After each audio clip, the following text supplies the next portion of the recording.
man that talk all kind of lie. Oh, 20 million and 28 million. Lie! Me not take no salary increase. So my salary is what it was before. And I tell you something, I feel like just keep back to. Because he's a proud man, you know. Me not like people tell lie for me.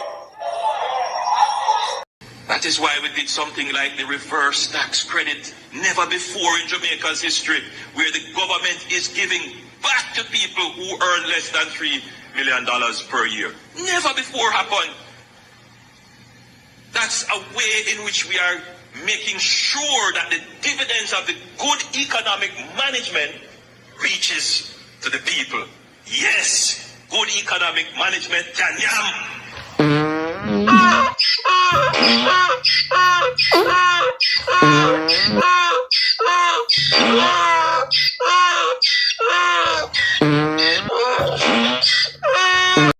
Corruption is a vile disease that sucks and drains the health out of something good.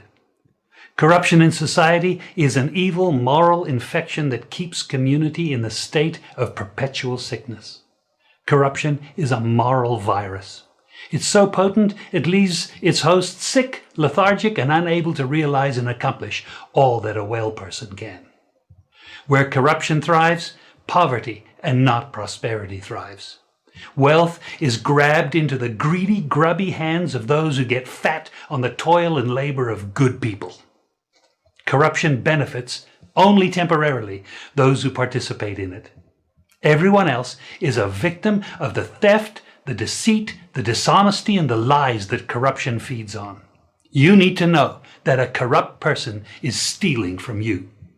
Corruption is filthy work and despicable acts of treachery done under the table and behind closed doors.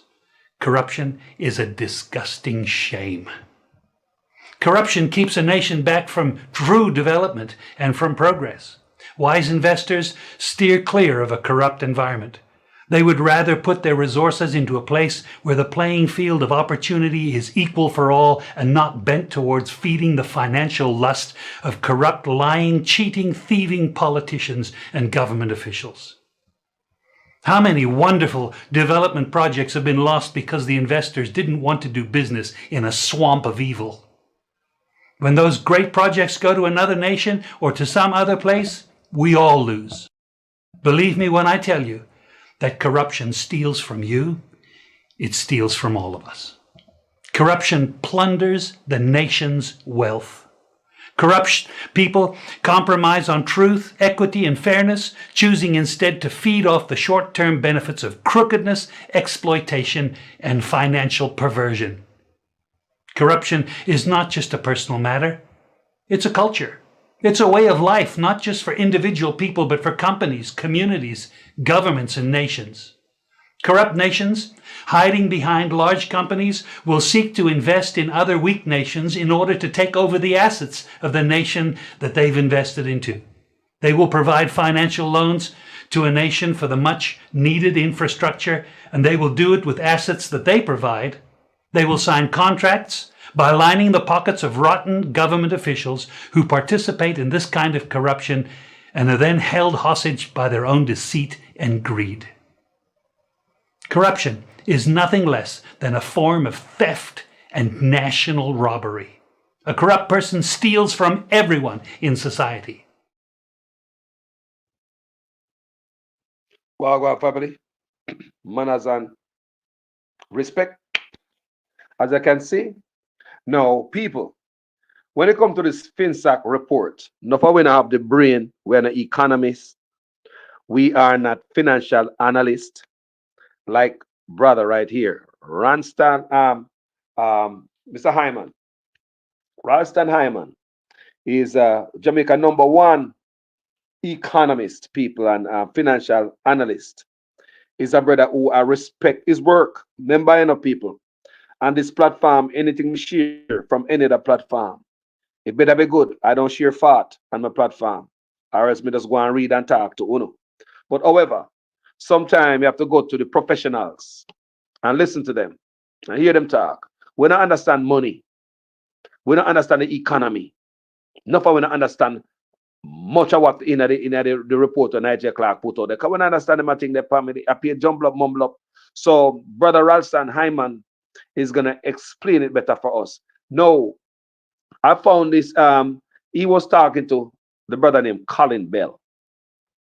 Colin Bell can be found on Portland Spice TV. Him come on every Saturday morning. Him a very interesting show I go on over there. Colin Bell from Portland Spice TV. All right, don't forget that. And him is also a PNP. But me not busy with that. We want to hear from the economists and the financial analysts who we might talk to. Because I believe this financial analyst over Nigel Clark. Remember, me telling people, appeal like them, I tell you. The country broke. How do you hear them attack? The country broke. When we can be listening, the road can't fix. Why the hospital them stay so? Why they can't fix the courthouse? Why they can't fix the infrastructure around the place? Why everything just run on so judge and lawyer can't find out if it PP? We visited the St. Catherine Parish Court in Spanish Town. It's one of many structures riddled with issues. I'm currently standing in the male staff bathroom at the St. Catherine Parish Court. As is evident behind me, both urinals are out of use and only one of two toilets are in working order. On top of that, we understand that from time to time there are water challenges in the bathroom. Therefore, persons using this bathroom have to catch water in this jug, not only to wash their hands, but to also flush the toilet. Now, lack of proper bathroom facilities is just one of many issues plaguing the courthouse. Issues such as mold-infested walls and limited waiting areas. Now, a tent is erected outside for persons who come to the courthouse, but it's just not big enough. We notice people jumbled together, sitting anywhere they could access. There's also no mediation area at the courthouse and no designated parking space for visitors. Now, this parking lot located on the property is only for staff members. All other motorists who visit the court are forced to find their own parking. Just a few years ago, I believe it was 2 years ago, a lawyer, my colleague, came to the Spanish Town court, parked outside, and when she went into court and came back out, her car was missing. It was stolen. That car has not yet been recovered. Today, these are live and real issues that attorneys face. Another major issue, eroded floors and leaking roofs. In fact, our team witnessed this firsthand. While there, it started to rain. Now, despite being indoors, our team, staff members and persons who came to court had to be dodging flood waters. The situation got so dire that 2 court proceedings were paused and the respective courtrooms evacuated. In neighboring Linstead, a similar crisis. One of the courthouses most complained about is the Linstead outstation of the St. Catherine Parish Court. Now, as you can see, the building is currently closed to the public and construction work is now underway. Court proceedings have been temporarily relocated to the Holy Trinity Anglican Church, which is just across from the court. Now, we were told that the work being done here today will span over 3 months and is to address some major damages sustained during the passage of Hurricane Beryl. But some residents in the area that we spoke to told us the issues were present long before the hurricane. And I think it's been a long time it's been like this. Friday was a disaster. When you went up inside there, the water was coming out the roof like a pipe burst inside the court part. Not to mention down where the guards are kept to be protecting your loved ones there. The system is right, man. Them feed do something. You see it? The youth them catch all wingworm and germs and them something then wrap running in your food. You can't sick and dead and them something that we need for remagnet. Courthouse not for looks. But these are just 2 of many courthouses causing outrage in recent months. Similar issues have also been identified at the Kingston and St. Andrew Parish Court in Halfway Tree and the Supreme Court in downtown Kingston. The courts are not only old in terms of their infrastructure, but they are outdated to meet the modern needs and evolving nature of the legal profession, for example. Members of the legal fraternity are at their wits' end.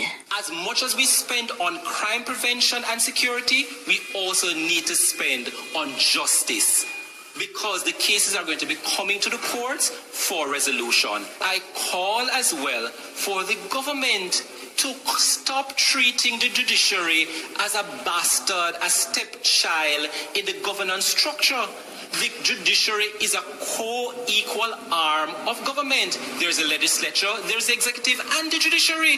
Why is the judiciary continue to be forced to beg, beseech, to work with the very little that they have in order to carry out its function? They're hoping the ongoing discussion will reap positive benefits in the coming months. Reporting for TVJ's All Angles, I'm Amoy Harris.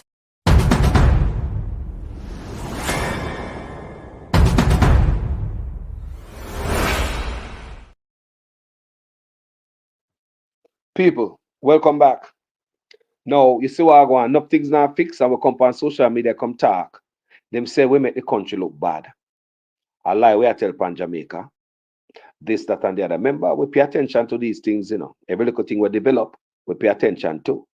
We do videos and see how they road them bad. Police can't get equipment. Police have a flag down taxi if you go pan crime scene. We see the teacher, them are left off of the island, a runway. Them are going like, everything good, man, everything good. Then we see them come out, come tell lie, or come talk about this Spark program. Them not have no money to feed people. They ain't got no damn money for Spark program. Paralyze them, I tell. Why don't they do it already? Oh, we are assessing. Such man tell me from the last election says Spark program is on the way. And now for the first time, you say, man, take the people for one big old idiot, you know. The man say, first time the people are gonna have the chance to say which road they want to do first. You never remember him? You never remember him? The man so lie and try to convince the people. The man say in the last election, you know, local government, the man say he was busy balancing the economy. Now the economy has been balanced in ready to share the dividends. How come now the people don't get the money yet? Him get even burial money to give them and don't even give them. The man say man build 2-story market over Falmouth. Everywhere in Jamaica, man turn Silicon Valley. He man build this park over Portmore. I know we can't build it. He man turn Portmore in a Silicon Valley. The amount of lie, my brother, I tell brother, we are sleep with the windows and door open. We have set date for election, term limit for prime minister, and impeachment process for crooked politician. I just more lies, pan lies, pan lies. So I stop listening to them. I don't listen. I don't believe a letter or a number coming from the government. So I'm going to listen to brother Colin Bell from out of Portland, Spice TV. I'm have a good conversation with that brother here. And more people need to hear this. Trust me. I could listen to the economist. He might tell you about the FinSac report and he might tell you how dire the economy is. The man say, we broke. The country broke a pay lie, they might tell. Pay a political stunt. Say future money where you spend right now. So the country now have it because spend $20,000, give everybody $20,000, what them say. A future money they might take and spend. What we grand pick them money they might use. They mash up the country people. They make sure take a 300% raise. I jail if you go, you know. Make go listen. Morning, Professor.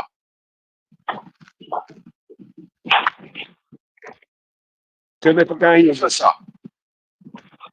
Yes, sir. Morning, Ralston. Welcome to Portland Spice TV. Yeah, man, give thanks. Bless up. Ralston. Yeah. I tell people all the while that my respect for you, not because me like you, and not because me didn't know you a long time or me and you grew, and not because we drink a bar together. People, can you hear clearly? Comment section, talk to me. Want to make sure you guys hear it. Yard Night, Wagwan, Gigi Jones, Debbie Jervis, can you hear correctly? Want to make sure this I want to know if you're going to get to no coffee. If you're a cook in your yard, go and go put in a boom. I make we hear Brother Ralston Hyman talking to Colin Bell about our economy. I'm no longer going to listen to Liard Nigel Clark and Andrew Honest. No, I just can't. Make we go and listen. It is because of your intellect and your ability to see the thing for what it is and call it. My respect for you has been earned, sir.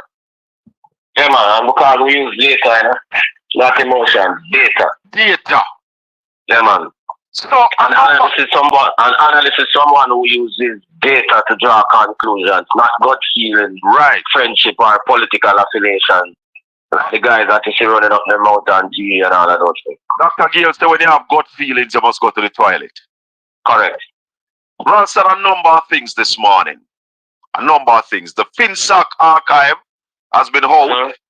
That's up for discussion whether it makes sense or not. One, the government, even after Prime Minister Brogard Holness said the dollar is stable, 90 million US was dumped this week trying to save the dollar. You hear people? That's where I want to start, Ralston. Hold on. How much of you did know that? How many of you did know that, guys? Me not gonna stop the live and talk. Me I make it roll. But please share them live, yeah. Me I share this brother work with you guys. Because this man work must go out there. The Portland Spice TV, brother Colin and Tony Bell. And Ralston Hyman. Them attack. I wish the platform was bigger so whole lot more people hear this.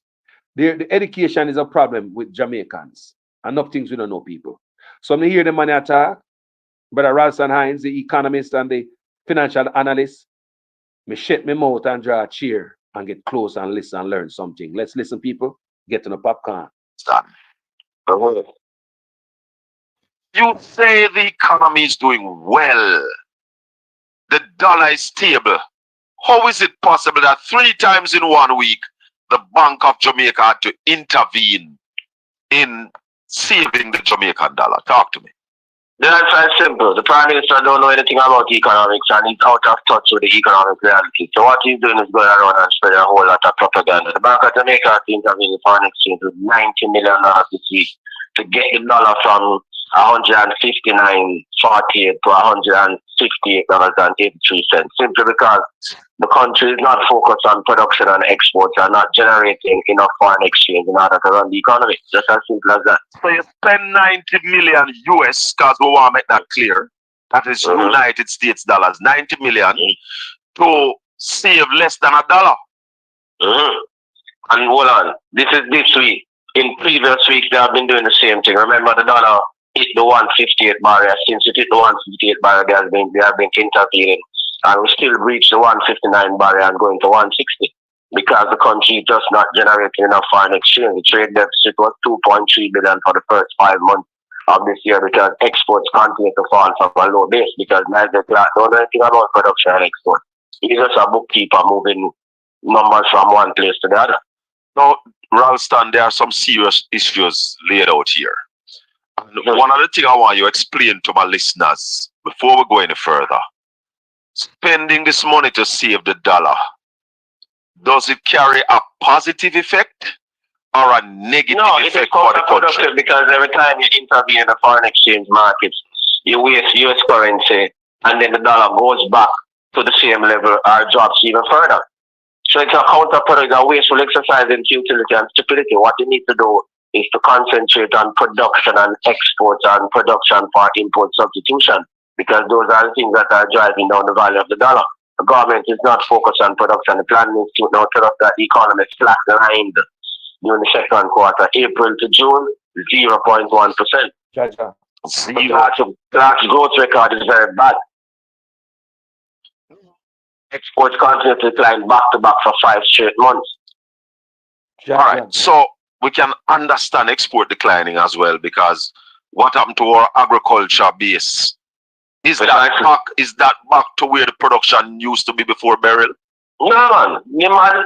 All right, Ralston, I don't want to get emotional about this, because this is very bad and people don't understand. So you spend 90 million US dollars making US dollars available. The intervention over the last 2 months is more than $200 million. 200 million US over the last 2 months. What that do to our debt? Because where we get that money from? Well, That is from the net international reserves. So some of those money are the money that flowed from the tourism sector, flowed from mainly remittances. So now that the remittances are declining and the exports are declining, that is why you are seeing this massive pressure on the dollar. So for example, when they did the first intervention, they pumped 30 million in the market. But the market wanted 76.5 million, and that is why they went back again and pumped another 30 million. Wow. And that is why they went back again and pumped another 30 million, because we are really Christmas season now, and everybody is importing. But hold on, if it needed 76 million, why you never just pump that one time instead of go 90 million over 3 times? Well, you have to ask the governor of the Bank of Jamaica and his team about that. Ralston, there is no production happening. No. Beryl destroyed the agricultural sector. The minister said it is about $10 billion worth of damage. Have they pumped that $10 billion back in agriculture yet? No. When they say the assistance is very slow and all of those things.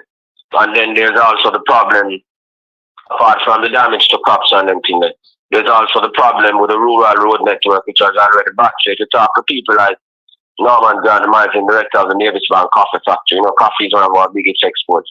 They tell you that the road is in a devastating state and it is leading to an increase in production cost. They can't get to the farmers to get the coffee. The farmers can't move around, right? Or the people in Agli Gap, which is one of the farming districts in terms of coffee. They say they can't leave their houses to go to the supermarket or to go to town to buy things because the road mash up. So how are they getting all the coffee?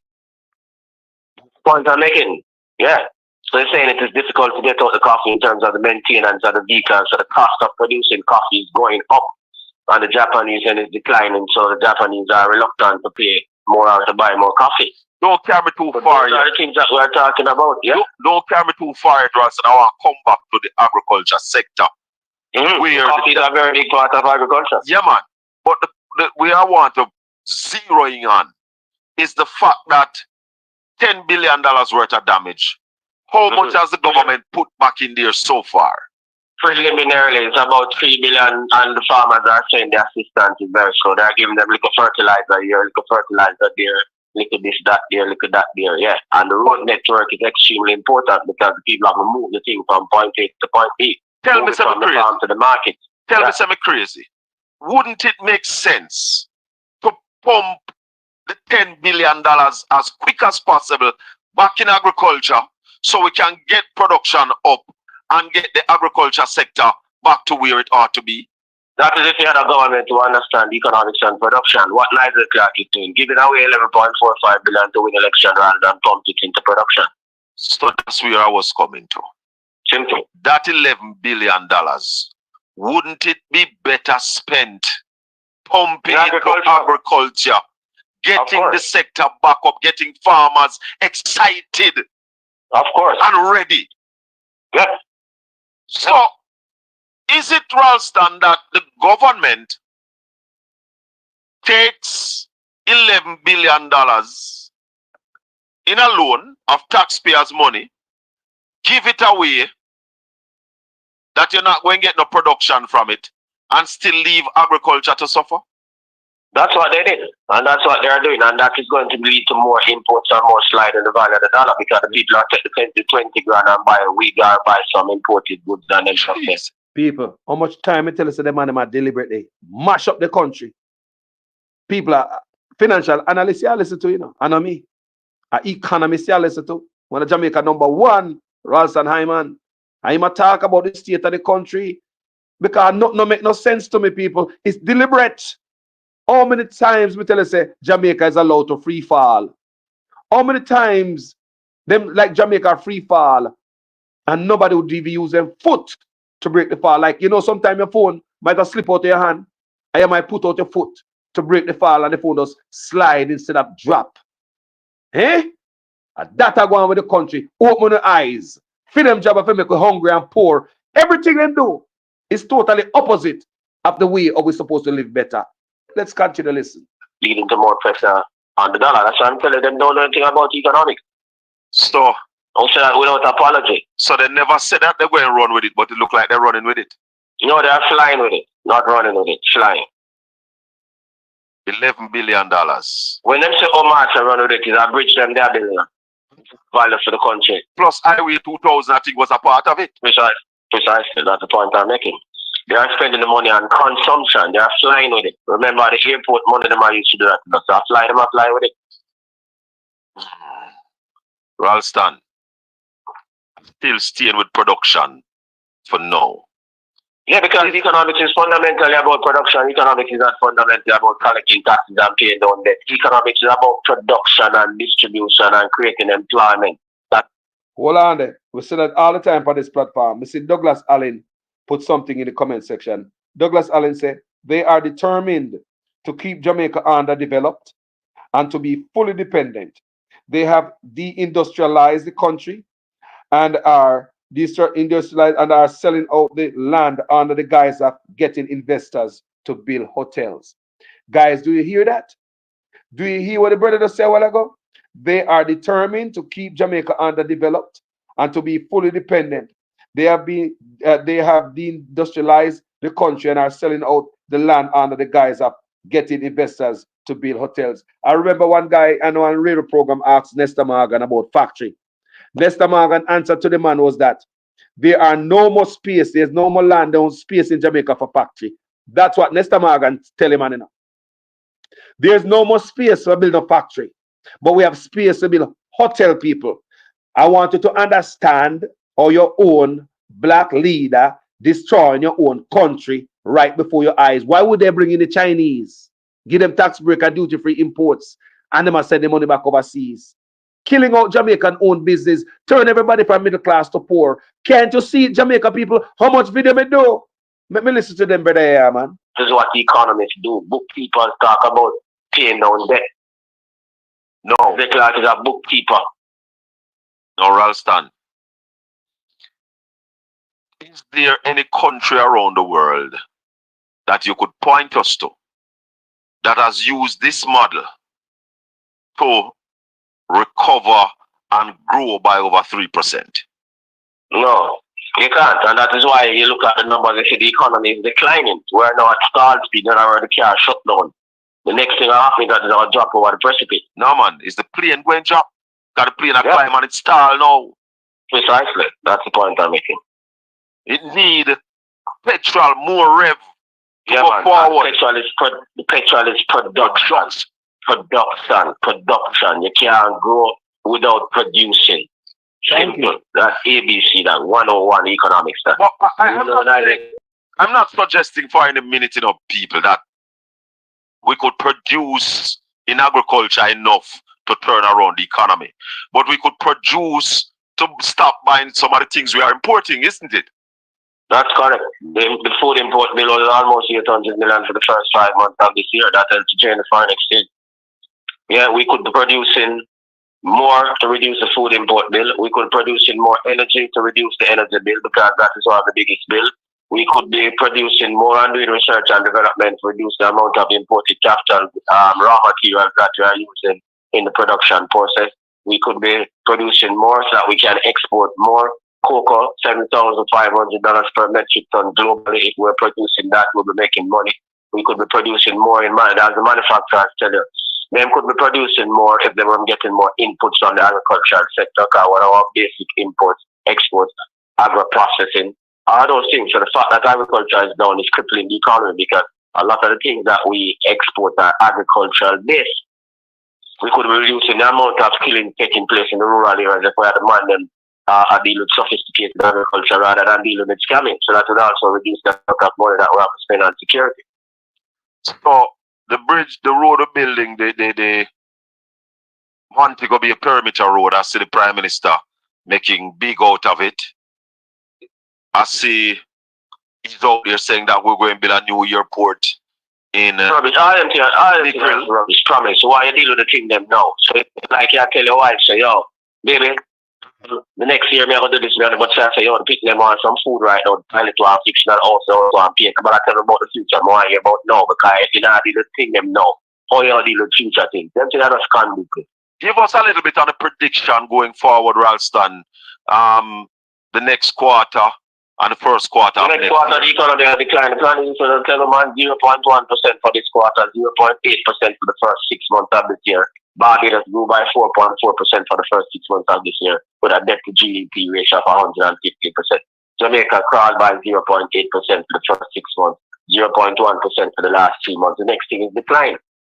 How many bad information have we gotten from this government? They told us that the travel advisory on Jamaica by the United States would not affect Jamaica tourism income. We now heard Nigel Clark in the supplementary saying that it did affect Jamaica.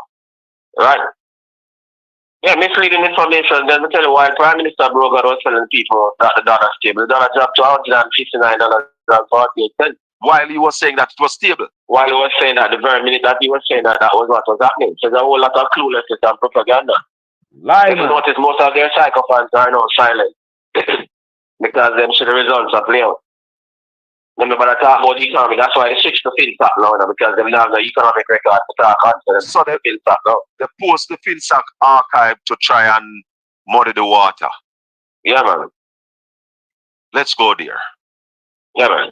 The FinSac archive, Ralston. It make any sense?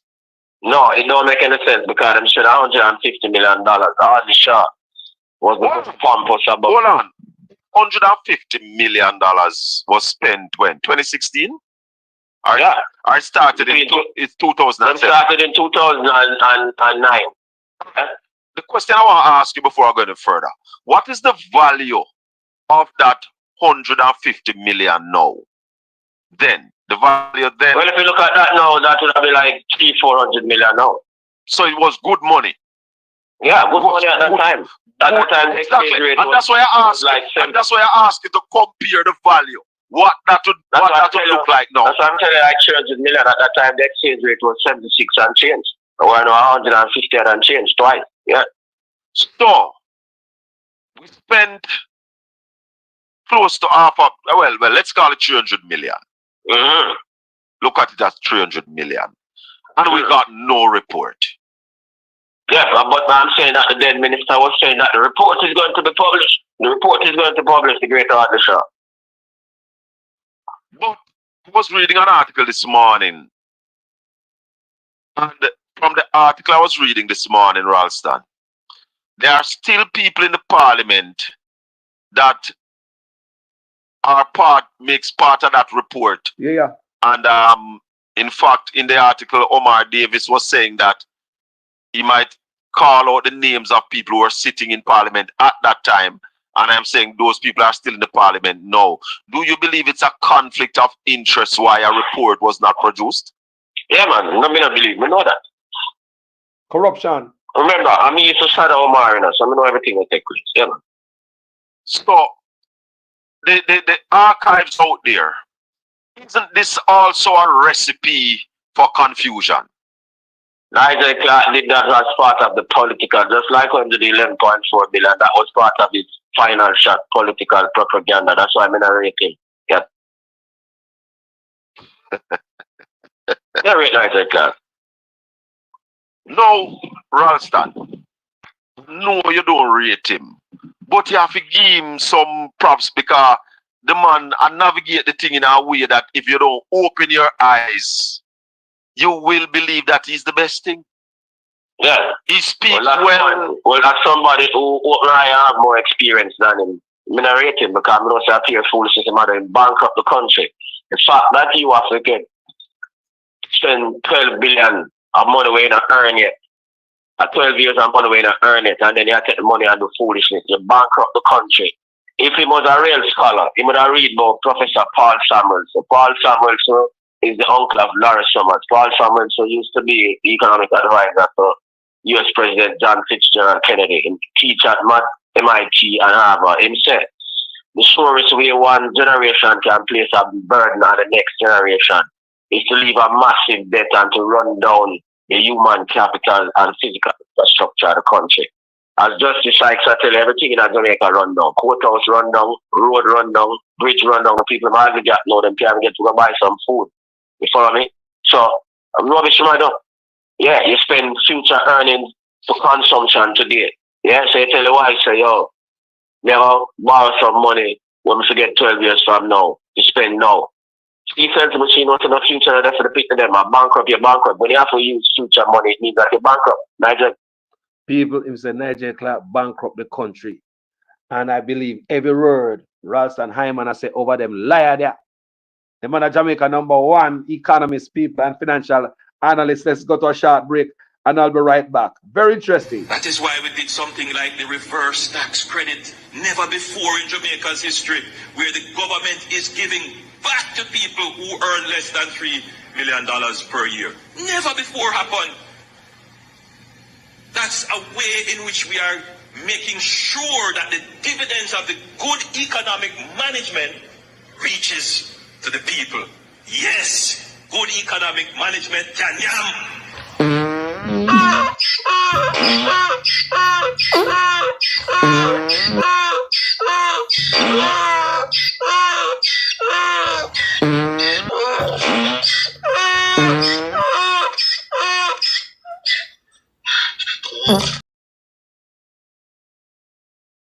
Thank you, guys. So let's get back to this conversation between Colin Bell and Ralston Hyman yesterday at Portland Spice TV and YouTube. Can you go check him out?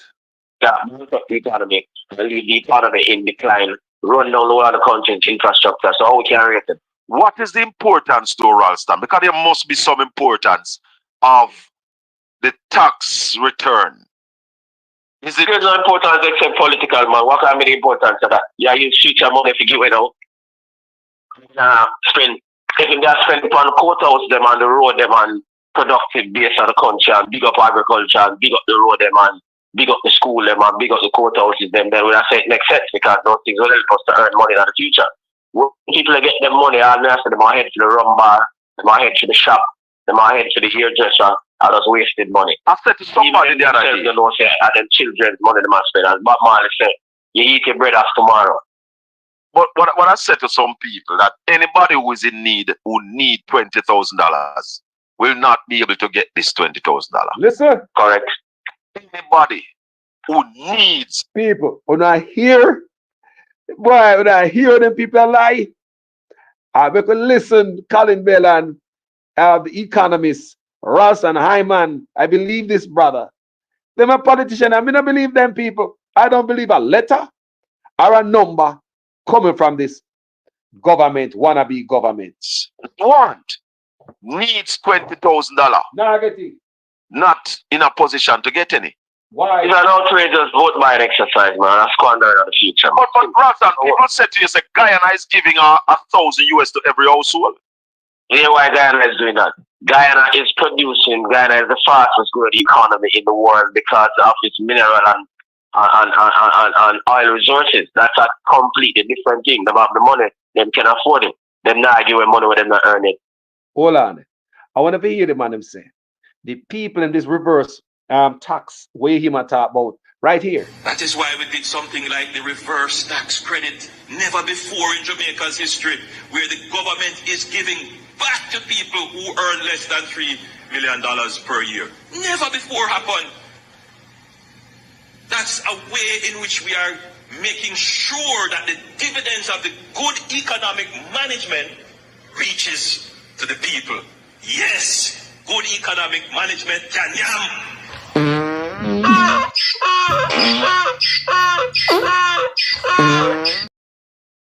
People, don't you know when the Prime Minister tell lie? No, seriously, people. Don't we all know when the Prime Minister tell lie? No, seriously. Me not the family alone. Don't we know when the Prime Minister tell lie?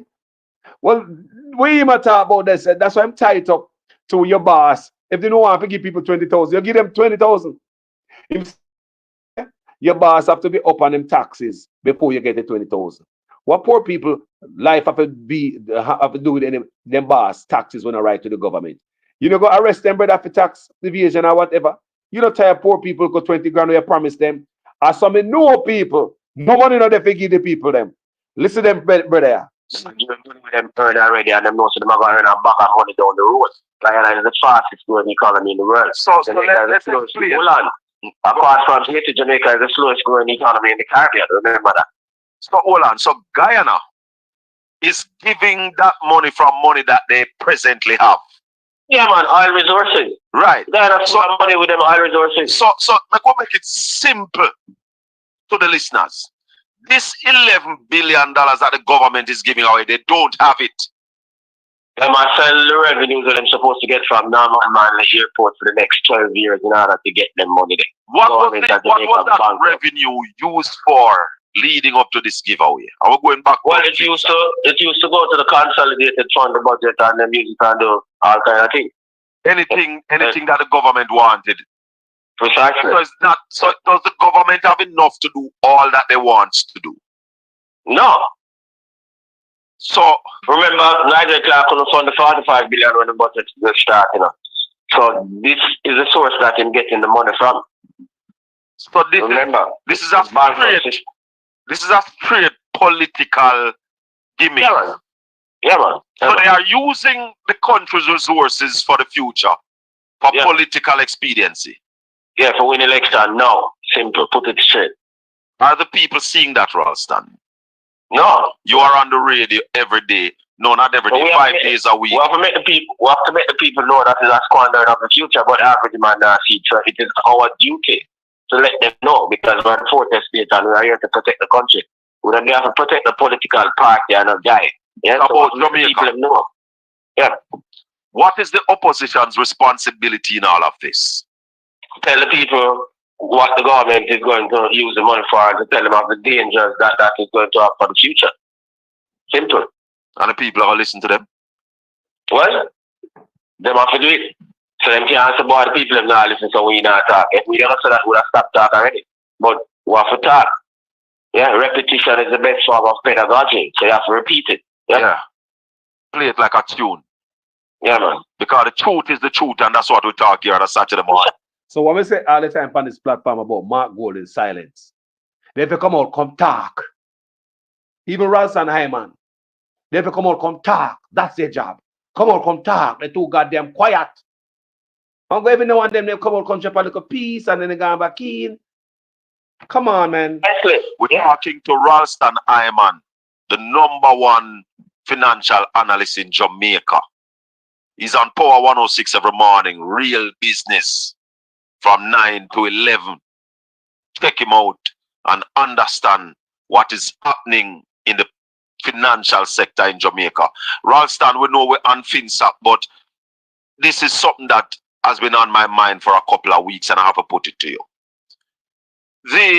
You, Ralston Hyman, have been saying for years, a long time we talk, and you've been saying that Dr. Nigel Clark was running the economy in favor of our banks. Mm-hmm. We also saw where Fitz Jackson brought table legislation in the parliament to change some of the ways the bank deals with the people. It went to a vote, and the present administration voted against it. So they voted in favor of the banks to continue to charge us for deposits and withdrawal and to keep our money. Mm-hmm. Now, we have seen where the Prime Minister, because the chairman of the Integrity Commission, said what they put in the report is not opinion. They are facts. So we see where the Integrity Commission said the Prime Minister is actively trading in stocks and bonds, doing business with the banks and seen as one bank as a premium client. Does that now come back to what you were saying, that they were running the country in the favor of the banks? Yep. Are those we all knew that. We all knew that when the Fitz Jackson bill came up, everybody in the government came to Parliament and voted against the bill. You with me? We also, right now, even greater evidence right now, the Bank of Jamaica recently reduced the benchmark rate, or the signal rate, from 7% per annum to 6.5% per annum. And no bank has announced any rate reduction to any of their clients. Instead, they have raised the fees.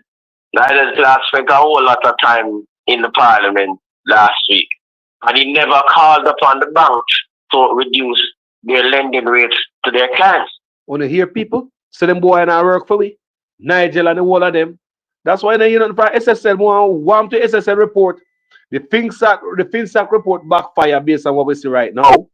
The backfire in them face people. Find out say, and the labor right them have them hand in the cookie jar. We have SSL again. So it look like the country is on the verge of another FinSac era of mashing up based on what I hear. The country now run good. The road now fix, healthcare mash up, can't pay teachers, can't pay police. Look for the country again. Courthouse can't fix. Government building can't fix. I just did video on the courthouse. I played earlier. I still have it. And the Ministry of Social Security office in Clarendon. I do a video on it the other day. Or it mash up deplorable. We see the Hanover Municipal Building, ceiling a tear down, mold on the wall, all type of stuff, people. Municipal building, government building across the country, courthouse.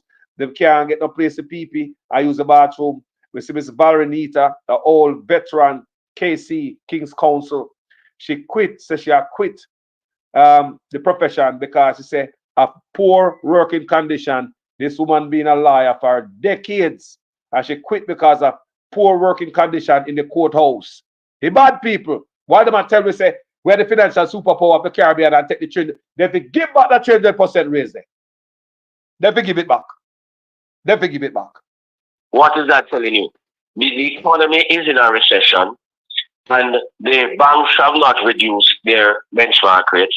The Federal Reserve Board, the American Central Bank, which is the most powerful independent central bank in the world, reduced their rates by 50 basis points. The IMF and the World Bank says this now gives countries like Jamaica a chance to reduce their rates in order to accelerate growth.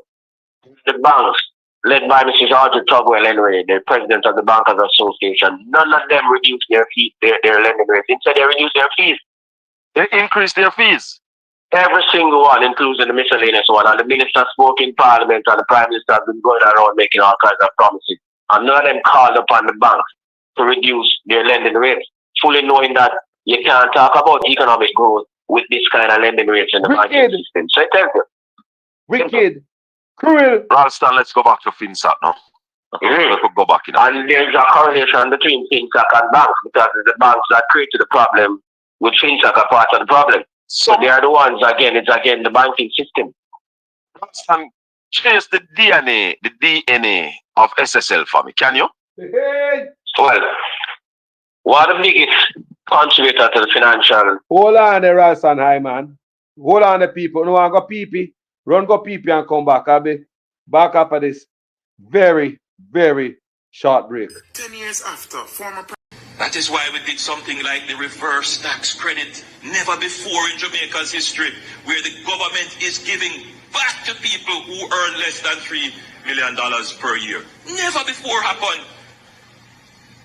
That's a way in which we are making sure that the dividends of the good economic management reaches to the people. Yes, good economic management can yam.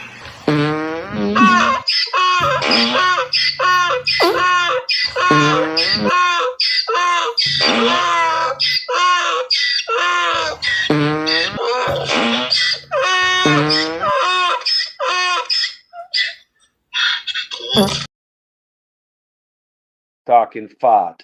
We could listen to these brothers. Well was the Eagle Group. Yeah? SSL was formerly what we call Paul Senior and Company. That was the stockbroking arm of the Eagle Group. You with me? Tell me. Yeah, the man who used to run SSL, Mr. Cross Perry, he was the man who was running Paul Senior and Company, the stockbroking arm of the Eagle Group. So that's where it came from. They went down with 14 billion and change for the taxpayers. Mm-hmm. That is in the 40 billion FinSac money that we're talking about. To them amount was $14 million. Mm-hmm. 14 million. Billion. And if we equate that today to today's money, that would be like 50 billion now. Hallelujah. Yep. Real money we're talking about because real back money in the day, about. the dollar was better valued. Yeah, man. So the DNA of SSL come from down there, sir. Yeah, man, from the Eagle Group. The bloodline. Yeah, man. Here. No, I said to you earlier, there are people presently in Parliament that was bailed out by FinSac. Isn't that so? I'll tell you, yeah, man. That's why you can't get the report. Wow. I wonder if any of them persons that up on the PNP side who got bailed out from No, FinSac. not right now. When I said nobody on the PNP side never get bailed out from FinSac. No, not right now. Yeah. Oh, not so, who's in the current PNP setup. So which side they upon? I don't know. But people in the parliament. I have to tell why the report can't be published and why I get transcripts instead of the report. Are you confident, Ralston, that all the material unearthed by the inquiry has been uploaded to this archive? No, man, then you're neither class saying we got some of the information, man, and take out some of the information because we would have followed the thing. At that time, I was the financial editor of the Sunday Herald, and we know of people who borrow money from Central National Bank and them forgot to pay. What? $30 million US dollars. Them kind of $30 million US dollars are enough more money. The American born? Yeah, of course.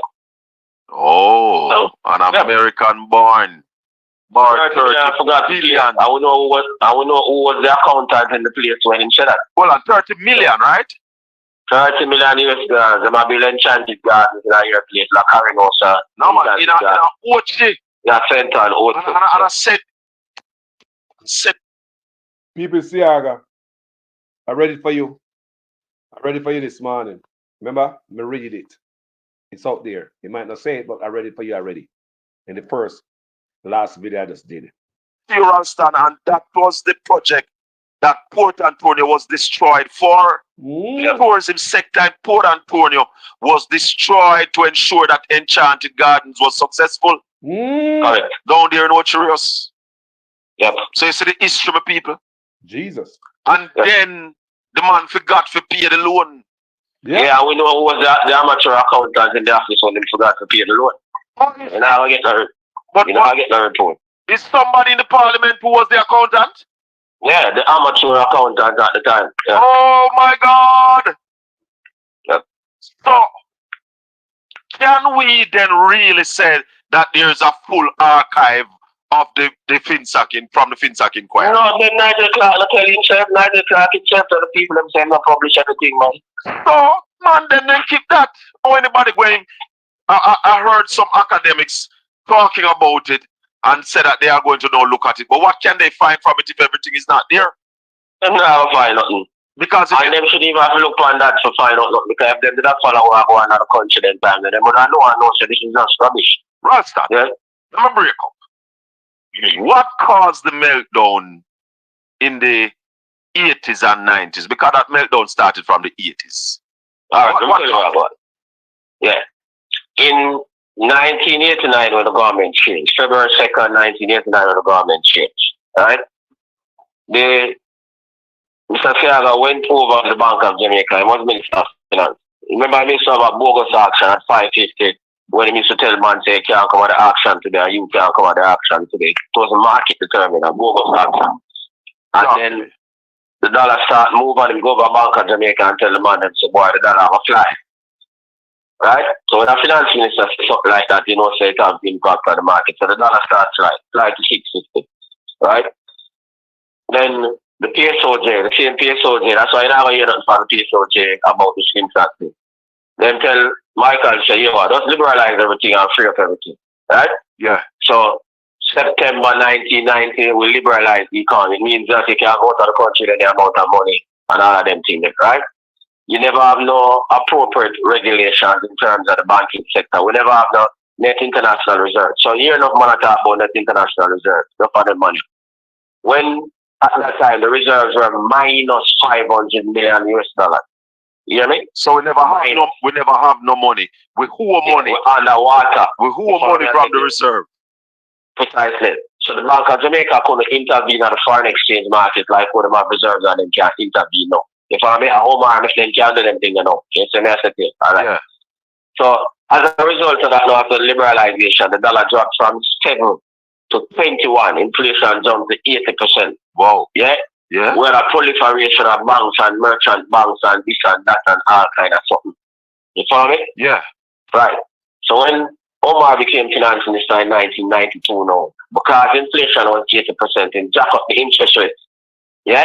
So I saw you find out the high interest rate regime. So yeah, it was a combination of the premature liberalization, the high interest rate regime, and the thieving bank of them. Because two of them know them have the regulations to regulate now. They do all kind of things with the people and money. Yeah. So if you notice, every bank at that time have a big building. So you notice the Eagle Group then build this massive complex of a manor park. Yes. Yeah? Then Rylands build this massive complex, Corporate Merchant Bank build this massive complex on Trafalgar Road. Yeah? Central National Bank, this massive complex downtown.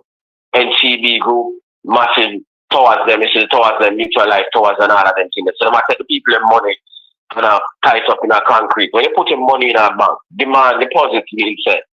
If me put my money at the banks now and go to the road and turn back and say, I want back the money, I'm supposed to be able to get it back. Of course, yes. But when them charge the people them money in a building now, them can't give out the people them money now and then resort to the BOJ to borrow money. Because these banks were no longer liquid.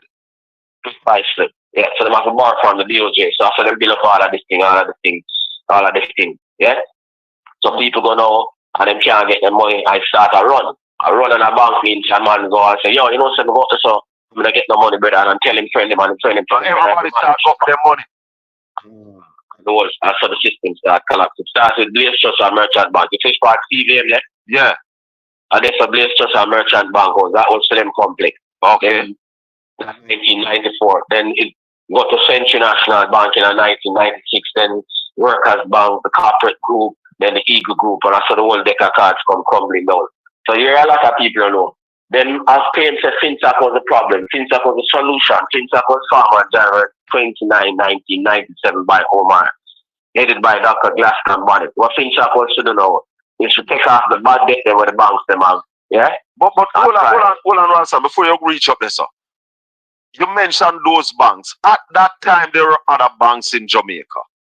We had Scotia was in Jamaica at that time. Yeah, man, you have Scotia and Citibank and all them banks never go down because them banks they have the prudent things. Them money never get themselves mixed up in a whole garbage. What you say a while ago, those banks were doing prudent things? Yeah, because they have to get instructions from them headquarters, so they never do the foolishness where them outside. So what was some of the foolishness that these banks were doing? Yeah, me I tell you, I build up a whole big building and them thing there and I pay themselves one bag of money. Delroy, Lindsay, Dan Crawford, Paul Chen Young. Get me a set here? Yeah? And you have all, as I said, man, I borrow money and say them forgot for pay. So hold on. When the man borrowed the money and forgot for pay, the bank never take the asset where him use secure the loan? No, that is what I say. When the bank gets FinTech now, then all of them things take place because it was a friend and company business. Everybody are breaking. You know, so you have a man who give all 10 banks the same collateral. So you use a car and borrow money and you have 10 banks the same car. Hold on. People don't understand what I'm going. People who not hear how the labor right, they mash up the country. And for years, me on social media, them are coming in my comment section. Call us, wait till the FinTech report come out. See there. Them can't put on a report a long time, me I say.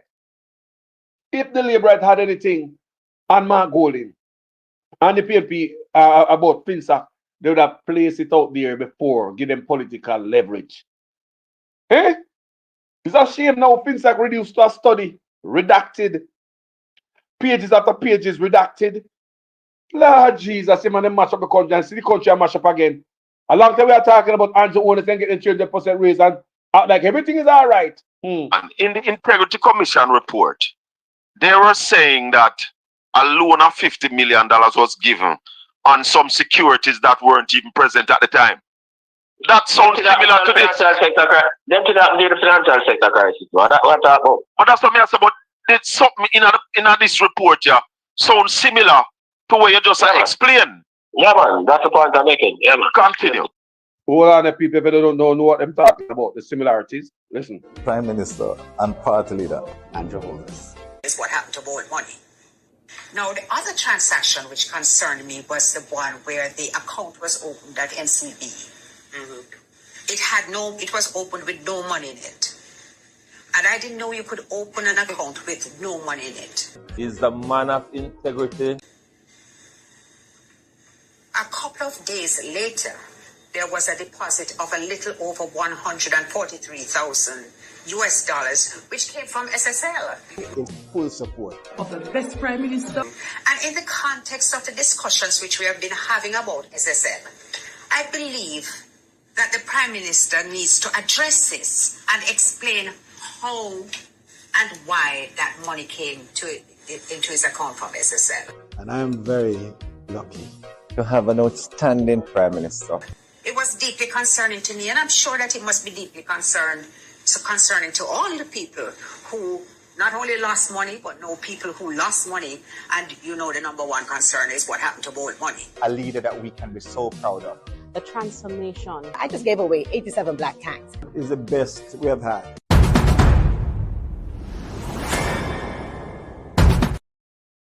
So, you talk about shady bank transaction, Colin Bella allude to. There's one other case where one of our county report, one of such man's property that he put up for collateral was never reported on paper. You understand what I say? If I'm going to use my collateral, you're supposed to have my title from a land, from a property. That property was never reported, was not held as a collateral. They just give him the money raw. So the country are mash up again. That was FinSac. Here come SSL.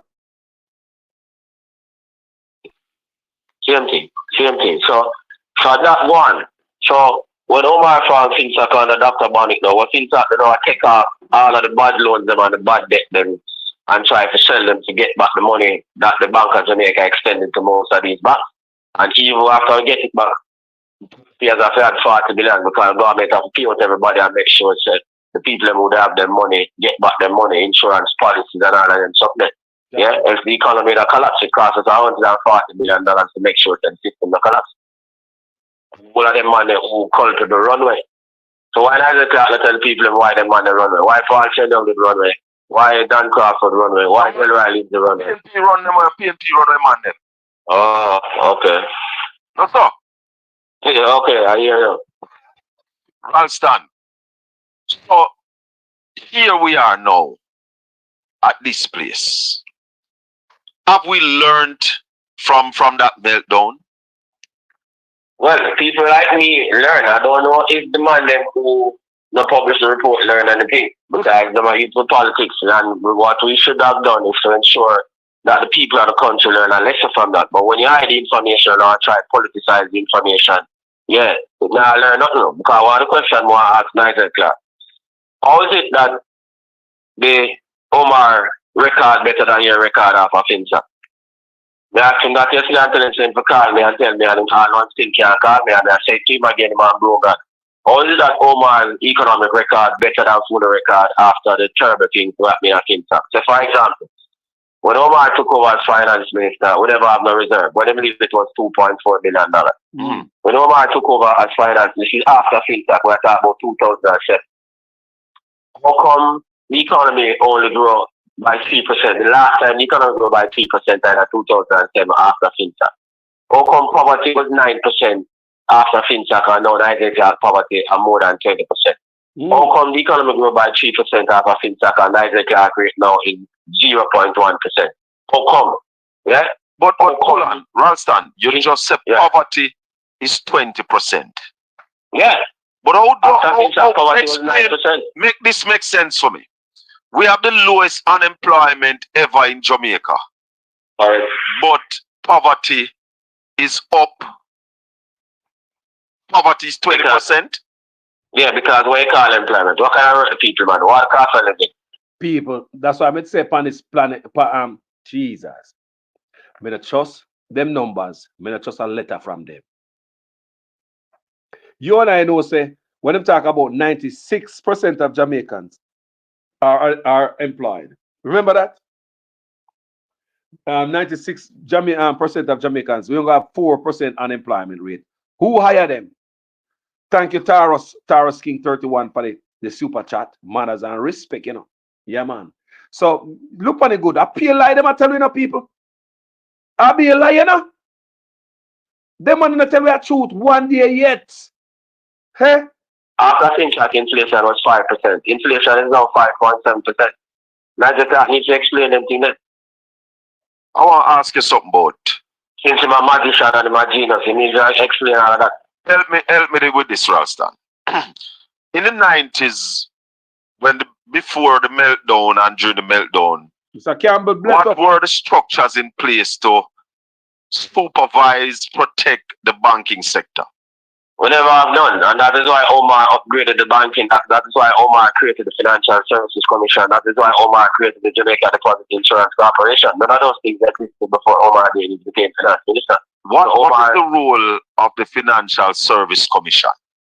Is to regulate the non-deposit taking institutions such as insurance companies, securities dealers, and them kind of people. And that includes places like SSL. Yeah, man. Mm-hmm. Now, Ralston, I want to take you to a Brian Winter was the first executive director of the FSC. The point I make here is that Omar Davis built financial institutions, also had a better economic record. Niger Clark has built no institution and him run down the country to not bankrupt the country. Wow. So, but I want to reach a place, because I am seeing something and I want you to tell me if it is valid. So the FSC, when the SSL saga break, the chairman of the FSC resigned. You remember that? Mm-hmm. Why did he resign? Can you remember? You know them fired. Why? So them said him talk out a turn.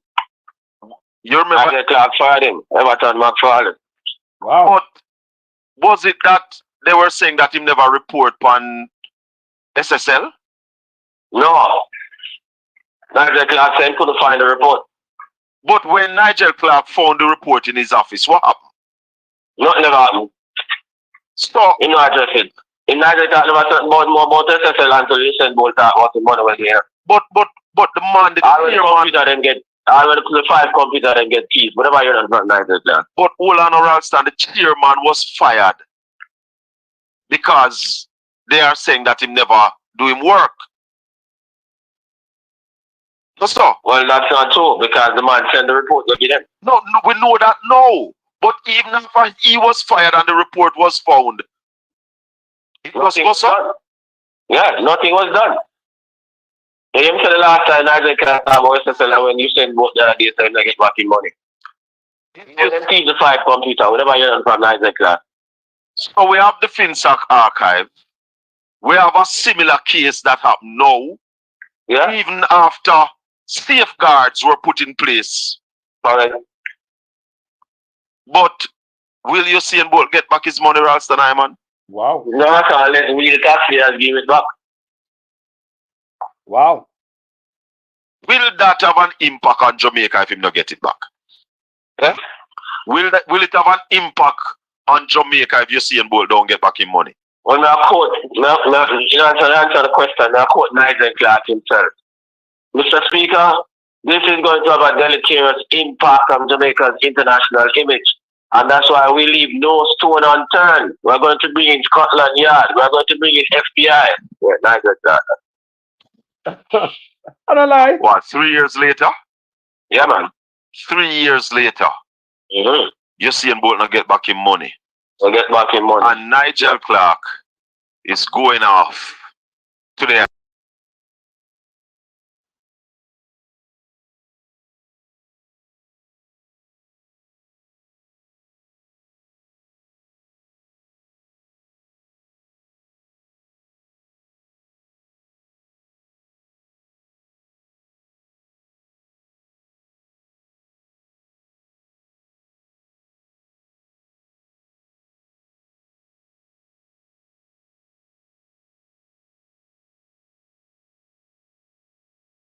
Am I mistake that, Am I mistake that? Actually, yeah. How does that look? Does that have a good international look on a proud nation? No. Could never.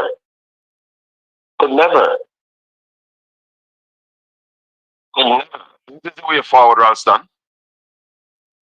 Well, right now, the way forward is that the people of Jamaica have to examine everything, look at them life and see that the country is bankrupt, the infrastructure in terms of physical infrastructure is in rubble. The educational infrastructure is in rubble. Only 18% of our children can pass more than 5 CXC subjects. So I tell you that the future is bleak and that they need to make a particular decision based on wisdom and not by just selling their votes for the $20,000. They must realize in the future and them children and them grandchildren's future bigger than $20,000. Yep. And then make that appropriate decision.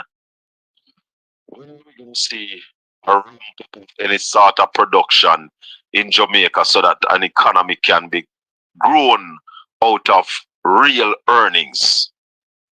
Well, I mean, it is very hard to tell you how that is going to happen under the current dispensation because Nigel Clark is leaving and the whoever becomes the new finance minister, I'll just follow what him did do.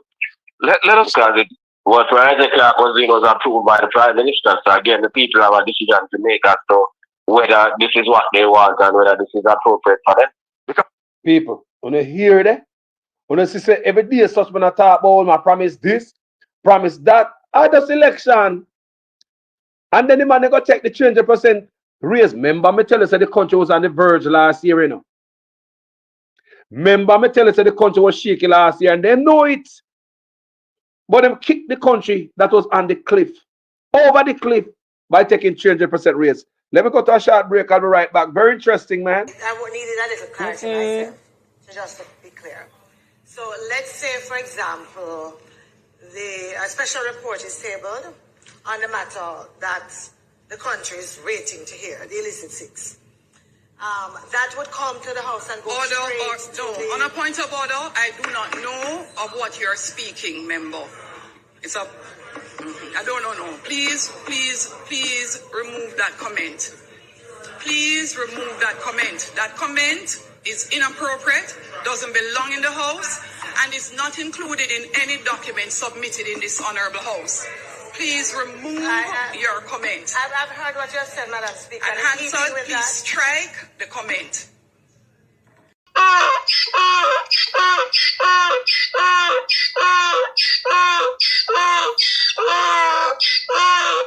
That is why we did something like the reverse tax credit. Never before in Jamaica's history, where the government is giving back to people who earn less than $3 million per year. Never before happened. That's a way in which we are making sure that the dividends of the good economic management reaches to the people. Yes, good economic management can yam.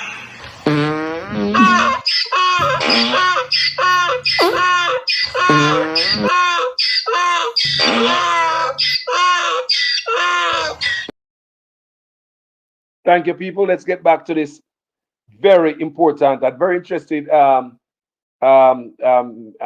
conversation between Ralston Hyman and Colin Bell from Portland Spice TV. You come on every Saturday. Let's continue. All of Nigel Clark's decisions are cabinet decisions, right? Yeah, precisely. Which have collective responsibility, my brother. Yeah, man. Yeah, man. So the people have a decision to make whether they want to continue like this. Yeah, no production, no future. The only thing you're producing is murder and scamming and those things. Tell me though, Ralston, it's closer now to that time. Who is going to be the finance minister?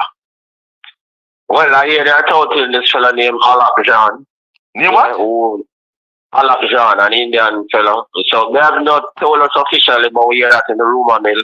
Alak Jan, who was an accountant and used to work with PricewaterhouseCoopers, who they say is an advisor to the Prime Minister. So if he's an advisor to the Prime Minister and these are the policies that are being pursued, as I say, you're going to get more of the same. Yeah, that sounds correct.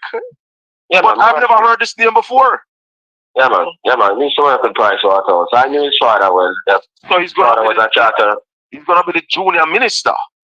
Yeah, man. That's not the question I ask you, Ralston. Who going to be the minister? Well, I don't know who is going to be the minister because it is difficult for the Prime Minister to become the minister with his record and his current problems with the IC. That would be a very bad decision, and that's something that the people of Jamaica must not accept. Cannot accept that. No. He must clear his name before him can become no finance minister around here. In fact, he need to resign as Prime Minister and go clear his name. Yep. Much less to take on anymore. Well, yeah, man, I agree. 100%. So, if we say good sense going prevail and the Prime Minister not going to take it up, then who? Well, I don't know. That's the problem, and that's the one thing that is leading to a loss of confidence in the country because we have been on autopilot in terms of people. This is them and mash up the country. People, this is them and mash up the country. People, every day and just sit down in an office, people after the him and mash up the country, people. Man, he like him come to do a job. I'm now left nothing till everything dust out the powder. I'll be right back. I hear man talk all kind of lie. Oh, 20 million and 28 million. Lie.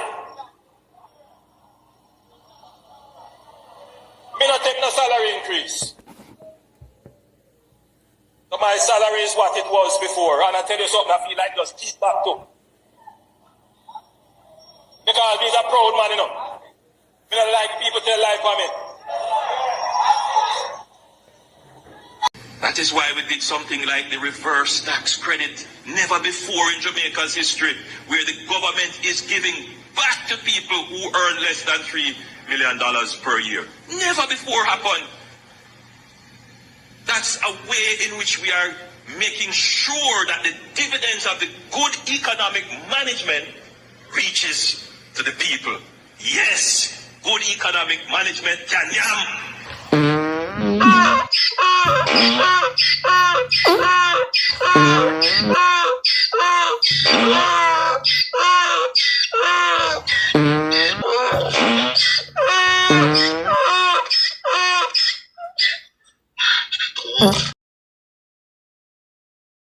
Thank you, guys. Let's get back to this conversation. Very true. For quite a while, and there's no Xavier Mayer or something like that. Well, yeah. So there's no body of consequence. Xavier Mayer is the junior minister, but I've never heard him spoke on the issue. No, man. Nigel Clark run everything, man. Nigel Clark run the country. But then even since Nigel decided to leave, you don't think him should have did that?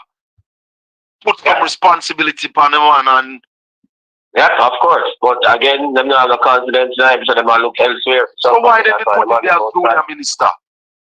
I don't understand. Yeah, that's why they might look for somebody outside because they don't have the confidence now. So that's the way to say. Somebody's saying that with all the turmoil and the information coming out now in Jamaica, they think Gene and Panton should be released from jail. Well, boys, they might really have a rather sacrificial lamb, brother. You think Flavor will go and get the nod? No, man, that would have been a monumental exercise in stupidity, man. She can't manage the education ministry. Right, so go to the finance. Not Flavor, then Ralston. Who? Give me a name. I don't know, sir.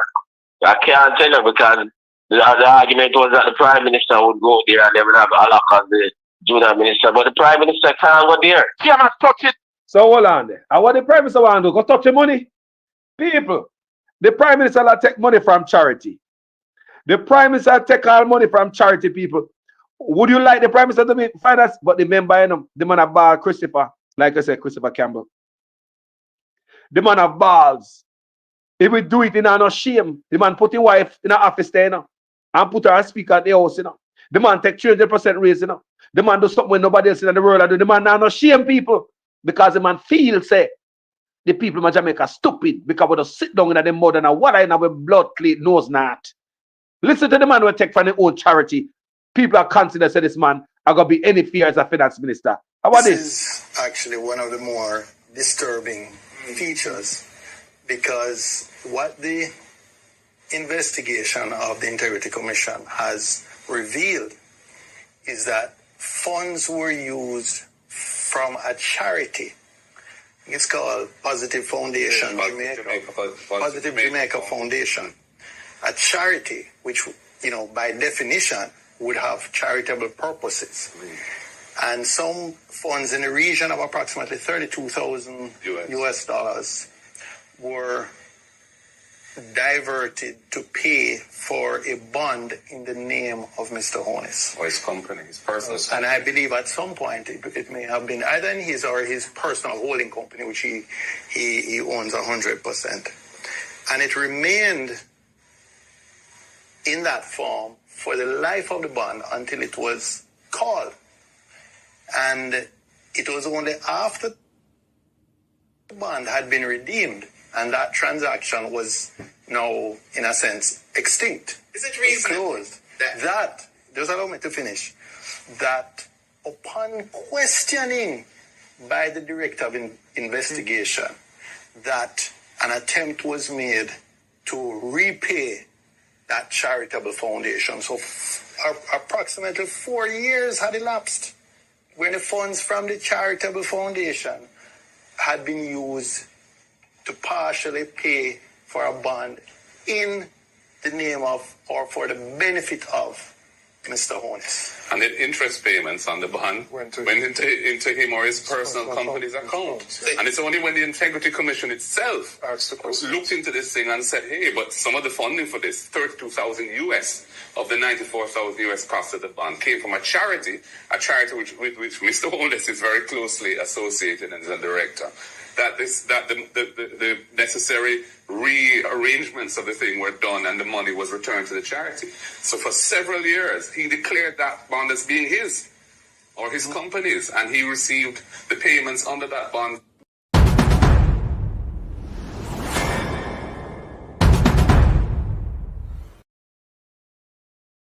People, only thing say Dr. Smith is qualified to touch with money.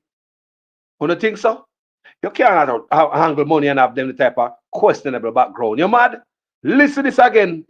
Tell me after this if this man is qualified to touch no money about you. Prime Minister and Party Leader Andrew Holness. Is what happened to borrowed money. So there are two separate investigations that emanated from the Prime Minister's statutory declarations. I want you to discuss that first and tell us what were those two separate investigations. One relates to the omission of information for which the Director of Corruption Prosecution ruled, and then the second investigation was around illicit enrichment. Well, I would say on the 4 accounts, there were 2 related to his parents put his name on, one with a former constituency manager, and another one. Now, it's important to look at the detail. The Director of Investigation said he brought to Mr. Holness's attention on 3 occasions that his name was in fact on the accounts. And in spite of that, Mr. Holness did not declare those as part of his declaration. Secondly, and even more importantly, the Director of Investigation found that in 2 of those accounts, monies were flowing through the accounts from accounts solely controlled by Mr. Holness and to accounts solely controlled by Mr. Holness. So in essence, he's saying Mr. Holness said he knew nothing about these accounts, but funds are flowing in the region of millions of dollars. Deposits put in today, taken out the following week. 2 accounts controlled solely by him. So the question is, was Mr. Holness being truthful when he said, well, it's my parents' account and I don't know anything about it?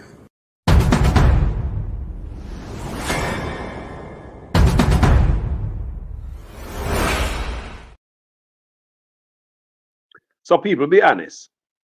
If you have a cashier job, and anybody coming in with a background like this, would you hire them to handle their money? No, seriously. If somebody like this will come in shady with a background like this, would you hire them to handle any money whatsoever? Look on a good man. So if we wouldn't hire someone with this character, we have some shady money problem, why would you want him to be a finance minister? Let's continue to listen to this conversation between these 2 gentlemen. No. Not paying accused of not paying his taxes, No. filing No, nil tax of a company that doing business. He can't look over there. No. If we do that, we come like we're a banana republic. Getting a loan in recent time from a financial institution. No, man, I'm going to clear him name first so the IC before that can man. Man, they are say Holness are taking it, They are say Holness taking it. Well, that would be a very bad situation, brother.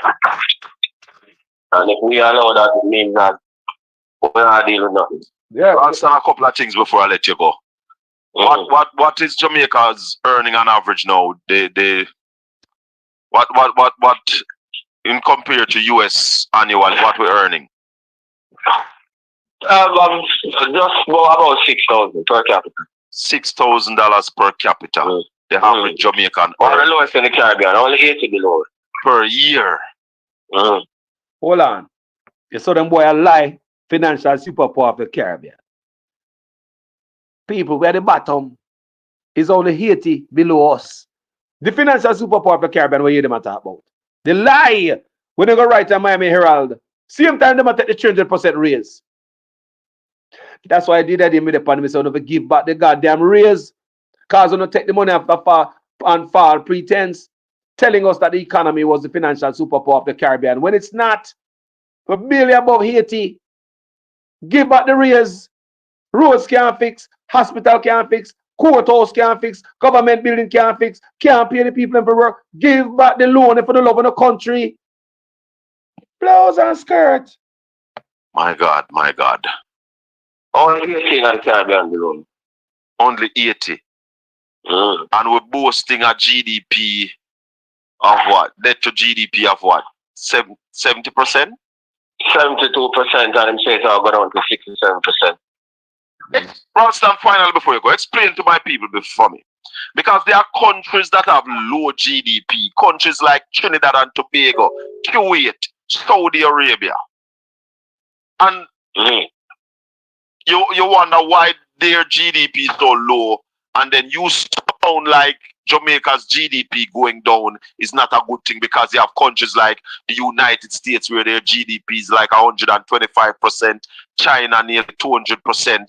Explain to me what happened in that scenario. The countries with the fastest debt to GDP ratio are the fastest growing economies in the entire world. Because the whole thing about government intervention, President Biden's initiative and all of those things help to drive GDP higher. So if you look at the fastest growing economies, America is 125%, China is 253%, Japan is 250%, the United Kingdom and Great Britain, we'll call mother countries, 100%, France is 107%. All those economies, the top economies in the world, they have high debt to GDP ratios because they have good social security programs that have to be funded by government, and they have proper infrastructure, proper education, proper this. That's why they grow faster. And when they borrow, they put it into production. Yep. Simple. All right. So that's why they grow faster. So tell me about the countries with the low GDP, the Kuwait, the Trinidad, the Saudi Arabia. You know what is peculiar about all those countries? They have oil. All right. Simple. So they have income coming in. They're generating their income. Precisely. They have their own money. Everybody has to buy oil because we live in an energy intensive economy. Simple. Answer to them things are simple. Them things are simple economics. The Jamaica's economy now, what is happening to us in terms of our GDP, where we need to go so that we can live a better life? We have to start producing more. So it means that we have to be spending more on agriculture, the rural road network, spending more on education, more on research and development, focusing more on exports. You with me? Those things. What is it? We have to focus on more rural road networks and all that. And the economists are talk to me, But we tell people these guys are doing the total opposite of making us grow. What the man say about rural road networks? Listen to the Prime Minister wife right here talking to some people. Sound like she want to take all them land. If the government were to have its way in terms of what makes sense for long term, they would close down some of these places that we live in that's so nice, that's cool and quiet. Because it don't make any sense in terms of the cost to keep it. It costs too much, so you're always gonna cry, you're always gonna complain and say it's rough to live there. Because it is impossible based on the cost to maintain it in a way that would have made me more comfortable to live there. So we have to actually work out that balance to say, guess what? Yes, I want to live, and even if I'm not going to get no highway, and that's a mess. So you have to find that middle ground between highway and living so far, and know, so guess what? Today we I use pickaxe, if we so let's say I'm back out tomorrow, better pickaxe. That is how bad it is. And the better pickaxe don't necessarily reach the grader there, and it don't reach asphalt, and it don't reach concrete. That is the truth of it. The road coming up here, I'm going to go all the way back and I'm going to measure it, go down and I'm going to price it and send back the cost for you so you know what the cost of the road would be. If we had a road that carry us from the square. No man, no matter what you get certain help in about me, I said not like smooth driving asphalt road or concrete road anytime soon. No, because the country have to make enough, money, you see. The country have to make it. I'm gonna help you, I'm not telling you say you're not getting no help, you know. I'm just telling you we have a temporary expectation. You understand? Me now gonna promise what I cannot deliver. Full.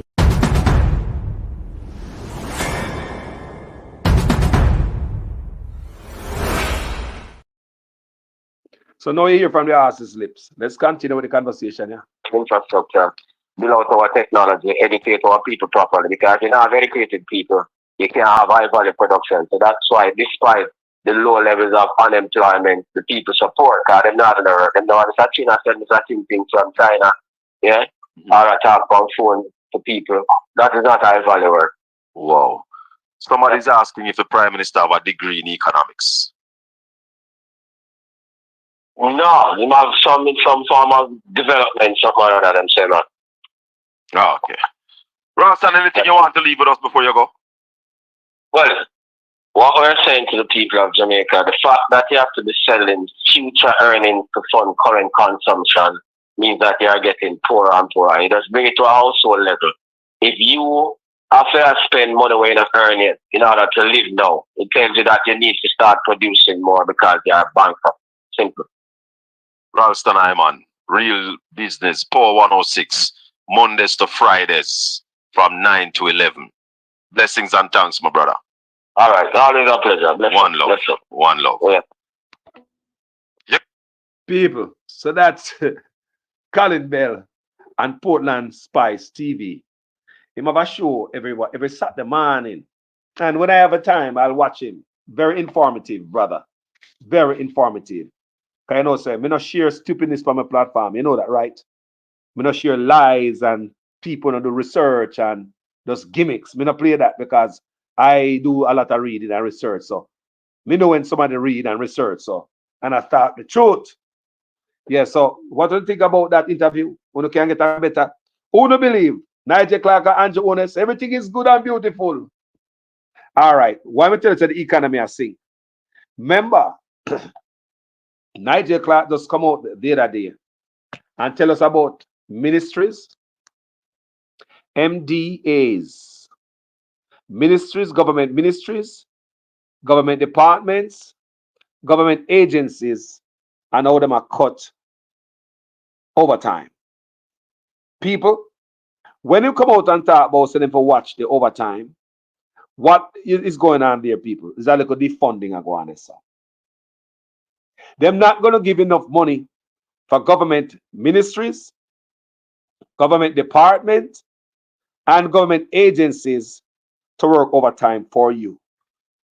Remember, we've been bawling about bad service, poor service, or lack thereof. If we are bawling about bad service, poor service, or the lack thereof right now, and them are talk about the cut overtime, what is going to happen to us? So you see, every time them boy take something from we feel it and we pay for it. So now them cutting overtime to pay them 300% raise. Cutting a lot of service, we are suffering to pay them 300% raise. The country bankrupt to pay them 300% raise. Remember, I tell you upon this platform, they are deliberately mashing up the country. But you don't see it. Somebody's destroying the country. You ain't damn fool to say I mash up the country. Jamaica is a free fall, people. And they wouldn't even use them foot to break the fall. Jamaica free fall. You don't need a blind man to see it. Where have you ever seen in the history of Jamaica so much garbage step on the road? Tell me. When have you ever seen so much pothole people, not even in the history of my country, sewage water run downtown and in a hospital? How many times we see that people on this platform? Them people, their job is to make us suffer. Them have the money, you know, but they take it and spend on Devon House. Them have it, you know, but they waste it on Grand Gala Them have enough, but they waste upon new money. Them have enough, but they waste upon Montego Bay's sign and Nigel sign. Them have enough, but they waste upon Bustamante statue. Them have enough, but they talk about refurbished DPP office. Them have enough, but they talk about build new parliament building. People, you see everything. We not coming at it. We not in it. Jamaica long time I tell you, say deliberate. They might do it for spite. Mash up the country and make sure we suffer. You hear me, people? Can't say Carlos, I tell you. The Labour Right Party are a wicked party. From back then till now. And now we are used to see again and dead grave. Eh? I want to pay back the money them yet. Jaja. Thank you guys for watching this video. If you think this kind of conversation that we are having, so other Jamaicans need to hear. Just so that, you know, just like how I listen to this Portland Spice TV, and I believe somebody need to hear this. It was sent to me. Yeah. And it was a pleasure listening to it and sharing it. Sharing it with you guys. So if you think somebody should hear this, share this. Jamaica to the world, people. My platform is not for PNP, not for Labour Right. It's for country. These guys lie to us. Nigel Clark tell we lie. That's why I never bring in the FBI. The man still a tell we lie. Such man still a promise. The other day me see my talk about how we gonna turn Portmore in a Silicon Valley. Did you know that? A lot of young people is laid off right now as we speak. We don't know much layoff since we do my video on BPOs, call centers in Jamaica. They lay off 1,600 youths the other day. And they say job cuts is coming to other BPOs. Are you guys listening to me? Call center who the government bank on. Call centers who the government bank on. No production, people. No manufacturing. Car centers and hotel. It's designed to keep a broke and poor and a servant. Look good, no people, for your own leader take you back to plantation. Jesus, God, man. How many times you come on this platform and tell you before you even hear Ralston Hyman this morning? How many times me tell you our own leader I take you back on the platform, on the plantation. Our own leader. How many times me tell you the black man worse from the Caribbean to Africa? Your black leaders are the worst. They will sell out behind your back. Then the meaning no good. That's why every day you get up embassies so full. Everybody want to run to the slave master Grand Pitney them country. Because they know so the slave master Grand Pitney will take care of them. That's why sometimes you want to talk about Mark Golden. I say shut up and go on, man. Like Siaga was white. And look what Siaga do to the country. Black leaders are the worst. Most black leaders are the worst. That's why I play tapes like Ibrahim Cherry. I make guys who me and say there are different black leaders out there who want different for the people. Like the leader of Burkina Faso. Those men want different for the people. These guys here want to have 10 houses. Politicians in Jamaica in a competition to see who can have their much apartment complex while they're in an office with taxpayers' money. Who can have the most bank account? Who can have the most truck on the road? When a man go to power, all of a sudden a man turn contractor of construction company. That's a way for siphon off government contract. Either them own a business. Watch all the politicians them who have construction company. No, not about construction, you know. But all of a sudden they are construction company. These guys going to power in Jamaica to get rich. They won't go look at serving us in an office as a way for them to get rich. It is not because them love us why them go serve in office. It's not because of them loyalty to the country or their patriotism. No, people. It is because of them corruption. That's why I say doctor, lawyer, businessmen running for politics in Jamaica. Because it is only criminal organization where you go in there, get the thief money, embezzle money, do all type of stuff, and you don't go to prison for it. If you have a chance to join that gang, why wouldn't you join it? You can commit a lot of crime, thief money, get yourself rich, and never go to prison for it. Both PNP and Labour Right been getting away with blue murder for decades in our country. If you have a chance to join such organization where you can get to rob from, I never got prison. That's politics for you. It is the corruption that attracts a lot of people to politics in Jamaica. It's not patriotism. That is my belief. It is the corruption that attracts them. It's not because they have a bunch of money and they don't want to thief no more money again and they don't want to scrape. It is the corruption. This brother that we have in the office is a despicable shame on the flags, that stain on the flag, that stain to the office of the OPM. It's disgusting, disgraceful, embarrassing to the country. Jaja. Thank you for watching this video, family. Thank you so much. As usual, I am a student in your guys' class. Please make sure your comments make sense in every sentence. If this is the first time on this platform or you like the work on the presentation, please stay at home. Don't go away. And please be reminded also, I might beat Andrew Ones tomorrow, and tomorrow today I may beat Mark tomorrow. Please be reminded this platform is not designed and for politicians or to make politics and rich boys feel comfortable. It's not my job. I don't campaign for politicians. I don't. Go in there, do your job. We want honest leader. That's all we want, people. Jamaica nice, People, if we get some honest leader, give more power to the Integrity Commission. Within 5 years, we can change, I was telling a virgin the other day, the virgin said, less than that. People, if we get some politician unite, we're honest. That's all we want. Believe me, just give the Integrity Commission more power. Me no business about you and your honesty, because prison you go. You're forced to be honest all when you're thief and come in there. Just like so many people were forced to do the right thing when they come overseas right here. Many men, women, people from all over come out Canada, America, England with the picnic taste in their mouth. You understand me? I said they love by the picnic. But when they come over here and realize that the law over here and skin teeth with them, what happened? They have to go look them size. Many bad man or shatter left from Jamaica come over here. Here a leader Dan, when man Freda. When them come over here, what them have to go do? Find them a job, go to school, plug in like everybody else and do the right thing.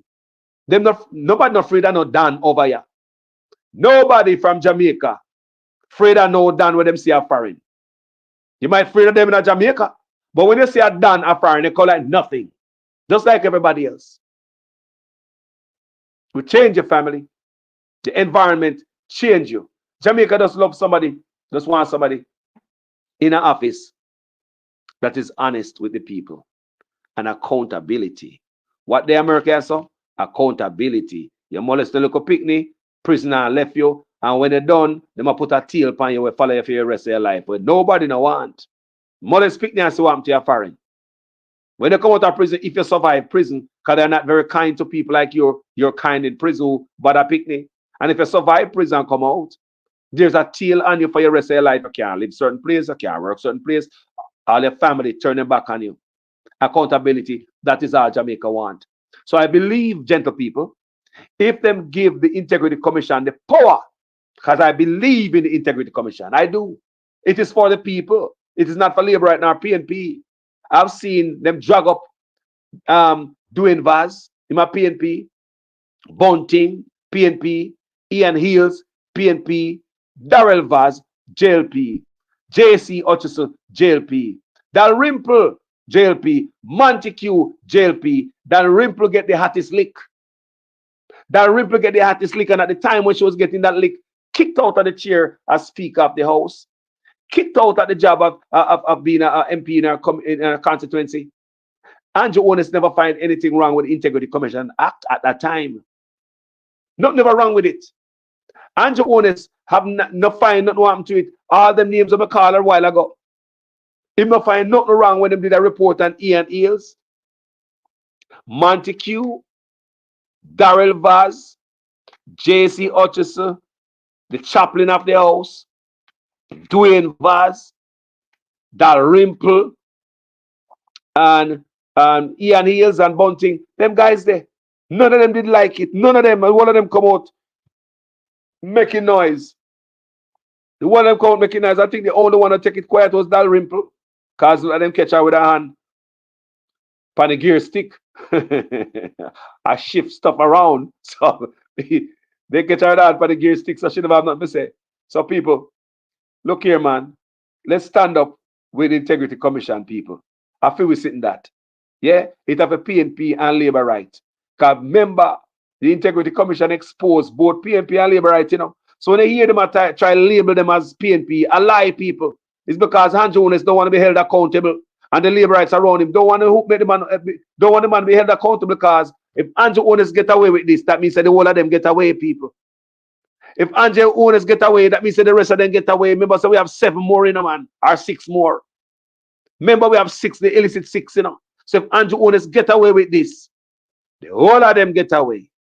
Which leader don't want an investigation into illicit enrichment among parliamentarians? It's a thief.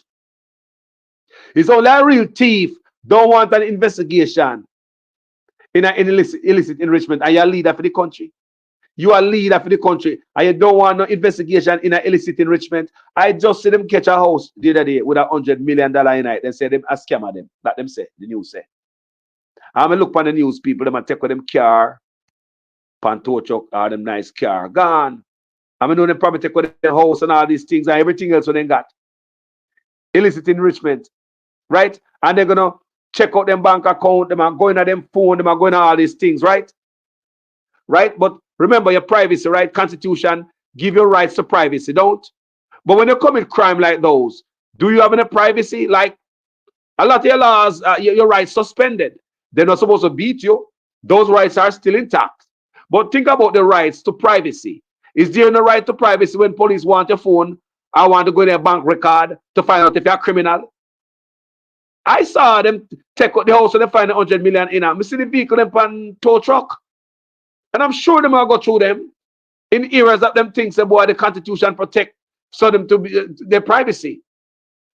But no, when they are criminal, they are criminal. Those rights are gone.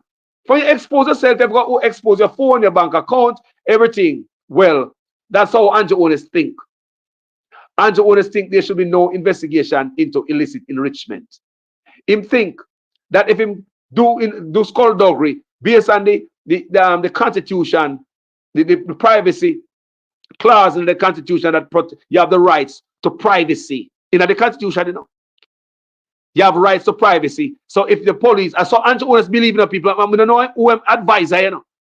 The man believes say, even when you get in a trouble, you don't have the right for looking at him account, you know, him phone, you violate his rights. What me just tell a while ago? The $100 million household where them catch the $100 million. Then go out with them car. People are check their money. We know them are check their bank account. We know them are going on their phone and everything, all them blood type then gone up in there. Then that's how investigation is done. The man said, boy, no, you know, account is rights, it's constitution rights. We can't look at the bank account. Wherever I hear them stuff there. And that Andrew Willis, I got quote with you. Based on the constitutional rights, we can't look for your bank account. We can't check the records. That is too deep. That is infringing on your constitutional rights. People, when the constitutional rights did a day, when we see them are going on them phone, when them are going on them money and them are, they take with them car and all them things there. So, if Andrew Willis have his way, only the scammer them alone got prison. Huh. Thank you guys for watching this video. Manners and respect to each and every one. Thank you guys. Everybody has there, so everyone in the comment section this morning, and David Jervis, moderator, thank you so much.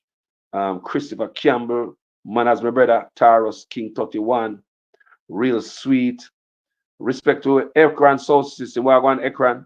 You know, say the other day, Ekran, my brother, the on the page, I say, him know you. Yeah, man, my brother, the on the page, I saw you, but I don't know if you probably gone already and never see you. But then they put some comments in the section, comment section. He said, I try to reach out to him, know you, Ekran. Yeah, man, bless myself. Michelle Guthrie, Wagwan. Yeah, man, bless myself. And Victor Williams. Respect to each and every one there. So, if I name in a call, manners and respect, just enough love people, just go and hold it. Jamaica to the world. We have a stand up people, we could fight. Me, I want to stand up ready to fight, you know. Me not give up and just shut me mouth and go along with me, I go and live my life a foreign and that's it. People, we're willing to fight. Even when it's not popular, we're willing to fight for my country. Me not give up and take a flight. We're willing to fight, people. Thank you so much for watching this video. If you appreciate this video, go ahead and support the page in any way, shape, and form. Thank you so much, my beautiful people. My name is Jamaican Carlos. You see? And I'm out. We all see what's happening with Andrew and the Integrity Commission. So let me explain it to you as best as I can in layman's terms based on what my understanding of the article and the documents that I've read are. So essentially, Andrew Holness and his wife owned a number of companies. In their earnings reports over the last few years, there are some inconsistencies in the growth of their earnings and their net worth and assets and deposits.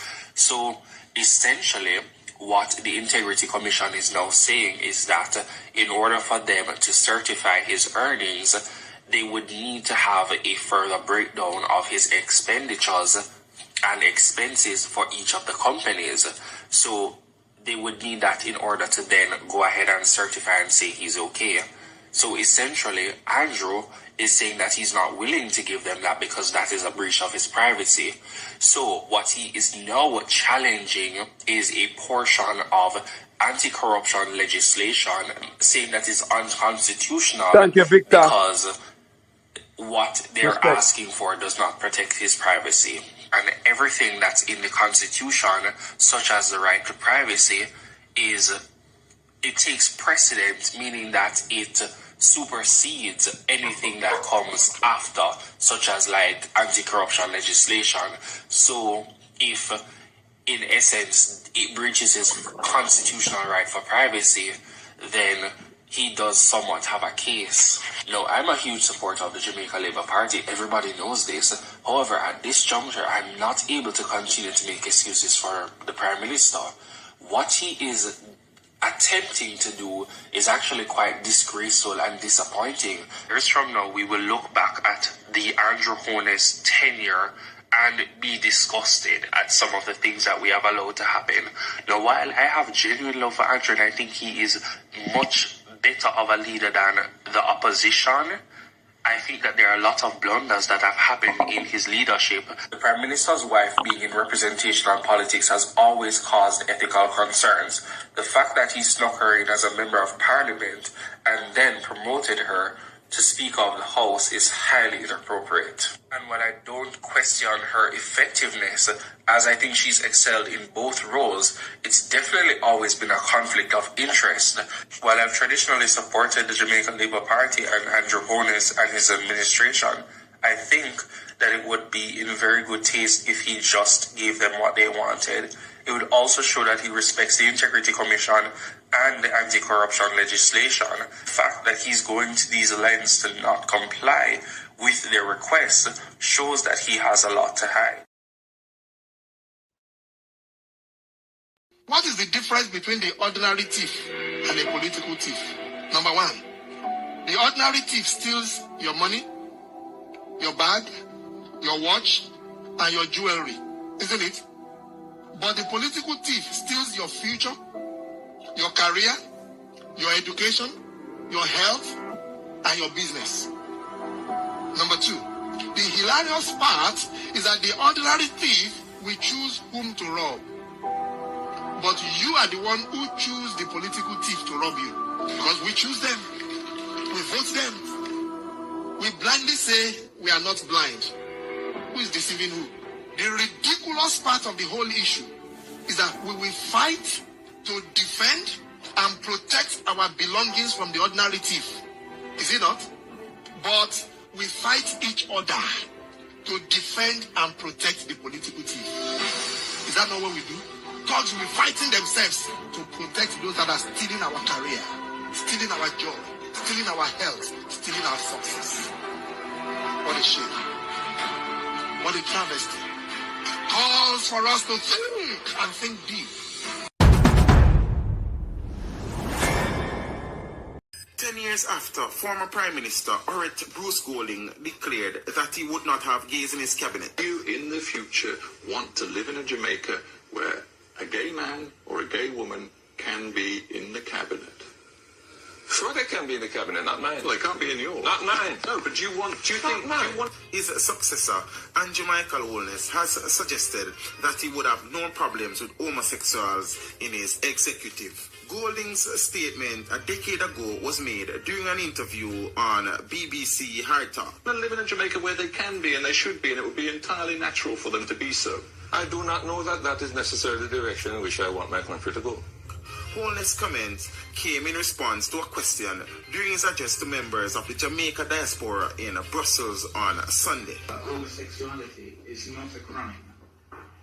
As far as I know, it's not a crime. However, one of our former prime ministers, Mr. Bruce Golding, said on Hard Talk that he will have no gays in his cabinet, and it went on to make Jamaica seem to be more of a homophobic nation than probably it actually is.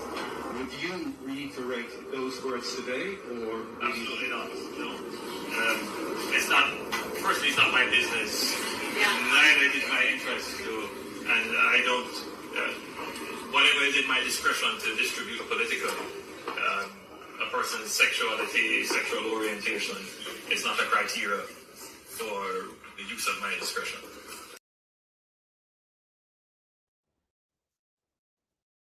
Mr. Prime Minister, Minister of Health and Wellness, those of you who craft this order, I don't know what to say to you, but the Holy Ghost within me tells me that this order is working against the church.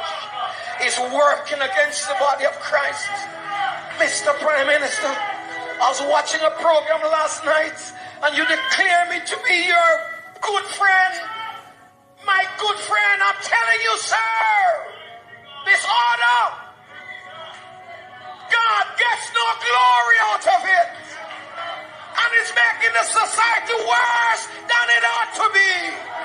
You're crippling the fountain of life that gives life to the nation. You're blocking the well. Somebody give me a chance in this house and plant this. You're blocking the well. You're stopping the fountain. Loose the church, loose the church, loose the church, loose the church, loose the church. You're destroying the foundation. And if the foundation be destroyed, what can the nation do?